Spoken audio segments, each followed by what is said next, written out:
Oke teman, selamat datang di channel Asep CH. Pada video kali ini saya hanya ingin berbagi ya teman-teman sebuah aplikasi dual speed yang sudah dimodifikasi.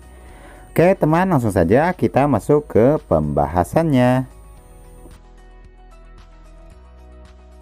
Oke, di sini ya teman-teman, untuk bahan-bahannya saya sudah sediakan ya untuk link downloadnya di pin komentar. Silahkan buat kalian yang mau download saja ya. No password, simple kan? Oke, di sini kita mempunyai ya sebuah aplikasi dual speed yang sudah dimodifikasi. Nama aplikasinya yaitu Virtual Busit ya teman-teman. Ini hasil modifikasian seseorang. Untuk ukurannya ini sangat kecil sekali ya teman-teman, sekitar 5 MB-an. Kan kalau ukuran kecil sudah pasti ya teman-teman cepat dan ringan.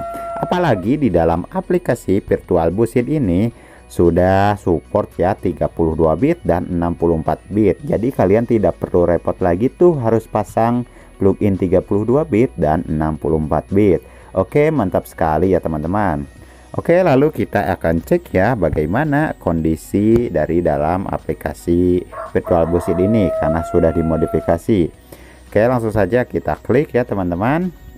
Nah teman, ini ya untuk tampilannya menjadi seperti ini.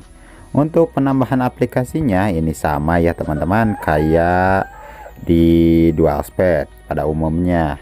Oke teman, buat kalian yang belum tahu ya cara pasang game Guardian di Virtual Busit, silahkan tonton saja ya. Nanti juga saya akan taruh di pin komentar bersama link download. Oke, di sini saya akan uji coba ya untuk membaca dari game Guardian ini di dalam aplikasi virtual. Oke, saya juga sebenarnya sudah ya uji coba ya teman-teman.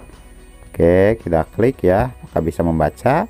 Nah, ini berhasil ya teman-teman. Untuk game Guardian sudah terbukti bisa membaca di dalam aplikasi virtual ini. Kalau sudah bisa membaca di dalam aplikasi virtual, berarti ini sudah support ya teman-teman kalau dipakai di game.